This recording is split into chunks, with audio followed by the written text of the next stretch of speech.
Ito ang wow trending. Senyor Agila ayaw nang maging leader ng Sbsi dahil sa takot nung sumali na ang NBI sa issue. Dahil dito, lumayas na din sa sitio Kapihan ang ibang mga miyembro ng nasabing kulto ng Surigao. Ito ay matapos na makulong at mabisto ang kinikilala nilang pinuno o Diyos na si Senyor Agila. Matagal na daw na gusto nilang tumakas pero palagi silang nahaharang ng mga bantay sa sitio Kapihan dahil meron palang nakapalibot na mga private army sa lahat ng posibleng daanan sa sitio Kapihan. Karamihan din sa mga miyembro ng Sbsi na naloko ng nasabing kulto ay iniwan ang kanilang mga bahay. Ang iba ay meron pang babalikan pero karamihan daw ay wala na. Dahil sira-sira na ang mga ito sa tagal ng panahon na wala nang nakatira. Malaki ang kasalanan ng mga nasa likod ni Senyor Agila dahil sila ang utak sa lahat ng nangyayaring kademonyuhan sa sitio Kapihan. Gumawa sila ng drama para ang mga residente ay mainganyo na sumali sa kanilang grupo at dito ginamit nila at ginawan ng kwento ang nooy 19 years old pa lang na si Jerin Skilario at binigyan ng bagong pangalan bilang Senyor Agila para marami silang maloko. Maraming mauto at maraming mga tao ang mapaniwala na si Senyor Agila ang batang Santo Niño dahil kung hindi nila gagawin, lalangawin ang kanilang samahan na Socorro Bayanihan Services Incorporated dahil sa probinsya. Hindi pa gaanong accessible ang social media, may mga lugar sa Pilipinas na ang mga tao ay madali pang malinlang, lalo na kapag gagamitin ang salitang milagro. Nasanay kasi tayo na mas pinaniniwalaan natin ang mga sinasabi ng ibang tao kahit wala naman tayong pruweba. Sinabi lang ng marites mo na kapitbahay na may isang matabang bata na kayang pakantahin ang ibon, kayang ipatigil ang ulan, kayang magpaiba-iba ng boses at naniwala naman tayo kaagad. Kaibigan, paulit-ulit na natin itong nababasa. For God so loved the world that He gave His only Son, that whoever believes in Him shall not perish but have eternal life. Tanging si Jesus Christ lang at wala nang iba. Do you swear to tell the truth, the whole truth, and nothing but the truth in this hearing and investigation, sirs? Yes. Thank you very much. Please take your seats. Go ahead, RD, NBI, RD ng Caraga Region. Anong update nyo doon sa area? Can I start from the beginning, sir, or? Kahit actions taken na lang siguro nyo kung anong ginawa ninyo at status. Just a Sige. brief summary of the action taken by the NBI. Okay, you have the floor. Upon we received the letter complaint, by the way, the letter complaint of Mayor Riza Rapunzel Timkang was addressed to our NBI Director, Attorney Midato de Lemos, here at our main office. And it was referred to NBI Caraga, considering that the area in Surigao is under the jurisdiction of our regional office of the NBI in Caraga. We received that letter request on May 3, 2023. And the following day, May 4, our agents were already in Socorro, Surigao del Norte to conduct the investigation and continuously in the next succeeding days. So when we completed the investigation, we issued a subpoena to the leaders of Socorro Bayanihan Services Incorporated to appear before our office on May 17. The subpoena was issued dated May 9. However, on May 11, we received a letter from their counsel telling us that requesting for the resetting of their appearance at our office because allegedly they were set to fly to South Korea. Sino pupunta ng South Korea? The three of the personalities, Your Honor, listed there in the letter. Number one, Jerin Skilario, Karen Sanico, and Janet Ahok. Okay, thank you. The other ones, the Mamerto Galinida was included in the letter that left for South Korea. That's why we waited for the May 17th schedule, as we were hoping that at least one of them will appear at our office. However, on May 17, nobody appeared. So on May 18, the next day, we issued again another subpoena for the four of them to appear at our office on May 30. So, but on May 30, still nobody appeared. They did not appear, the four of them, for reasons only known to them. However, they just sent the lawyer to our office. So, at that time, because going back to your question previously, Your Honor, that you were asking us if we were able to conduct inspection. Precisely, we issued a subpoena to ask them if they will allow us to go there and conduct inspection and to assure us that we will not be harmed. That's what we like to ask them if they appeared. And we wanted to ask them face to face. We just could not send a letter request, Your Honor, because as we and the law enforcement, we want also to see the reaction to our request. Mr. Chair. Go ahead, Senator Risa. Sir, Regional Director, kung pwede ko lang i-follow up. Sabi niyo po, you wanted them to assure you that you would not be harmed. Bakit po? Ano po bang pagkakilala sa grupo that there would be the need of that assurance? Based on the statements, Your Honor, of our witnesses, they have firearms and they are ready to fight. So that's why, in our case, we are the one who conducting the investigation. At we have to take some precautions because we are not there as visitors. We are there as adverse party to their interest. So that's why we just want to ask them if they will not allow, or definitely if they cannot assure us, we don't know. We don't know. So were you able to confirm if indeed there were firearms inside Kapihan? That's what the information we got from some of the witnesses. Information lang. So no confirmation from your side? No You were not confirmation. able to confirm or deny? No confirmation, Your Honor. Thank you. How about the cases? I think you have 5 Yes, cases. if I may proceed, Your Honor. Yes, When continue. they did not appear on May 30, so we have no recourse but to endorse the case to the Office of the Provincial Prosecutor of Surigao del Sur on June 1, a day after the scheduled appearance, for evaluation and, if warranted, for the conduct of preliminary investigation. So, at that time, we already endorsed the case against subjects whom were recommended for the crimes of qualified trafficking, kidnapping and serious illegal detention, violation of the anti-child law, and violation of child abuse law. So the status of the case, Yusik DOJ, what's the status of the case? Mr. Chair, we confirmed that the case was initially filed in the Office of the Provincial Prosecutor of Surigao del Norte. However, the respondents requested for the inhibition of the provincial prosecutor, and the case was transferred to the Office of the City Prosecutor of Bayugan City in the next province. So, may we know on what grounds they are requesting for the Inhibition. inhibition? Perceived biases, Your Honor. Huh? Biases, Your Honor. Bias? Yes, Your Honor.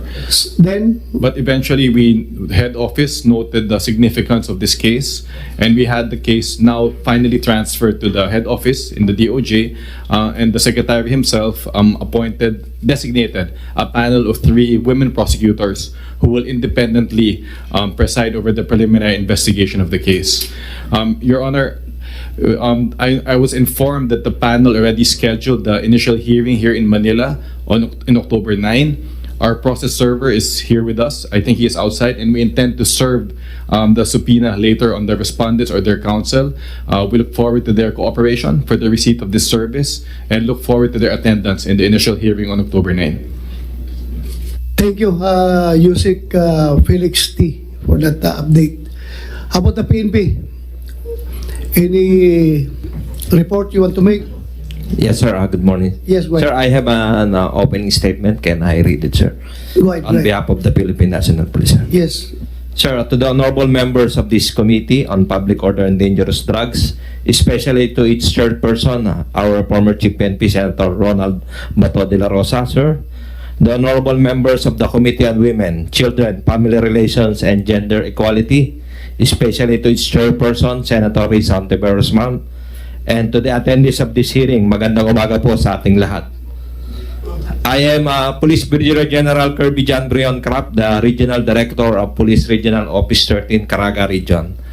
First and foremost, on behalf of our Chief PNP, Police General Benjamin C. Acordar Jr., we would like to extend our gratitude to these honorable committees for inviting us in this hearing and for giving us the opportunity to inform everyone that we at the Philippine National Police is taking this matter seriously and that we remain steadfast with our uncompromising stand as regards to the observance of rule of law, respect for human rights, and protection of women and children, including the vulnerable sectors of society. For the record, it was the Philippine National Police, particularly the Socorro Municipal Police Station, who take custody of the 3 minors who initially escaped last April 2023 from the Kapihan. It is for this reason that we would like to manifest our full support to these noble undertakings by these honorable committees. To give information and updates related to the allegation stated in the Senate Resolution number 796 and 797, present here today, Your Honors, are the concerned PNP personnel from Police Regional Office 13, the Surigao del Norte Provincial Police Office, and the Socorro Municipal Police Station. We would also like to inform this honorable committee that we have a PowerPoint presentation regarding the situation there, which will be presented by Police Colonel Laudemer M. Laude, my Provincial Director of Surigao del Norte. So also present here with us are personnel officer from the Directorate for Investigation, Directorate for Intelligence, Directorate for Operations, the CIDG, Firearms and Explosives Office, Legal Service, and Drug Enforcement Group. That will be all, Sir and Madam Chairperson. Maraming salamat po. Thank you. Lodi, Colonel Lodi, you want to present something?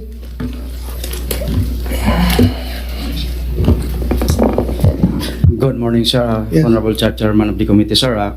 I have my presentation, sir, if you allow, sir, to Go ahead, you have the floor. If you allow, sir, briefly discuss in the history and the status of the update of the Kapihan, sir. To the Chairman of the Committee on Peace and Order and Dangerous Drugs, Senator Ronald Marapon Bato de la Rosa, sir. To Honorable Risa Ontiveros, the Chairperson of Women, Children, and Family Relations and Gender Equality, other honorable members of the committee, guests, different resource person, colleagues in the PNP, maradyo na buntag ni Jorot, and good morning po. Sequence of my presentation as follows: the history situation of Kapihan, significant incidents, action taken, updates of the cases and against Kapihan members and leaders. The municipality of Socorro of Surigao del Norte is politically subdivided into 14 barangays whose capital is located at Poblacion, called as Barangay Navarro. According to the census of 2020, it has a population of 25,942 and has 17,385 registered voters. Socorro has the largest number of registered people's organization, estimating to 75, according to the list provided by the LG of Socorro. One of which is the Socorro Bayanihan Services Incorporated, which is located in the area known as Kapihan View Park. Kindly click po, ma'am. Kapihan View Park. which is located in the mountainous area of Sitio Kapihan, Barangay Siring, Municipality of Socorro, Surigao del Norte. Their location is accessible to all means of transportation for almost 9 kilometers with estimated 17 minutes travel time from Socorro Municipal Police Station. Henry back po, ma'am. Ilang kilometers from Socorro Police Station? 9 kilometers, sir, and 9. estimated travel time is 20 minutes po, sir. Thank you.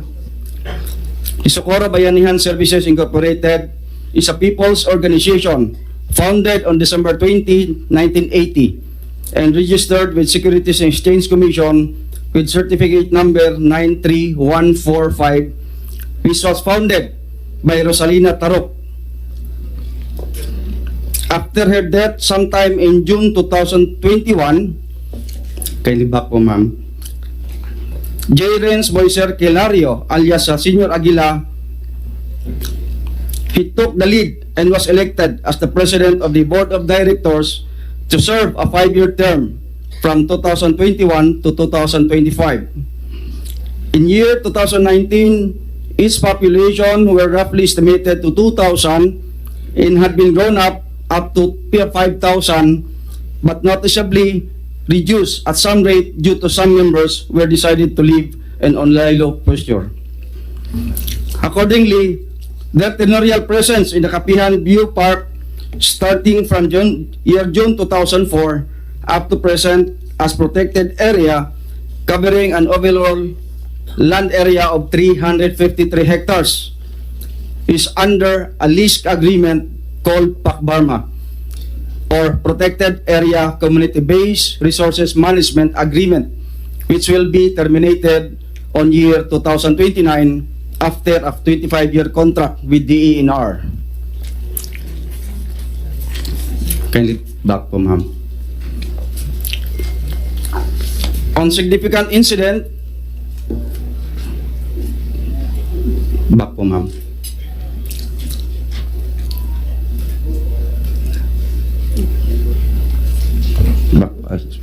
Next slide po, ma'am. On the significant incidents, on December 2, 2019, the Office of Socorro Municipal Police Station started seeing pictures posted online in social media or Facebook by different individuals regarding the photo session of a known event of alleged members of Socorro Bayanihan Services Incorporated. Some of them are wearing military and police uniforms. On year 2019 up to 2020, kindly click po yung 2019 po, ma'am.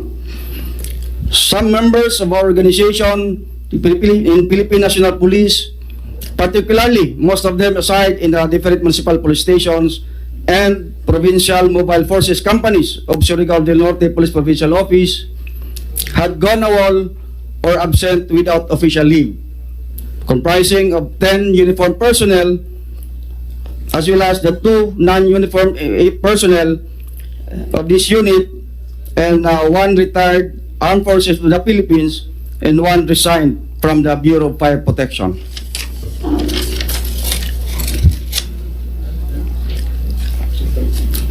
That on April 7, 2023,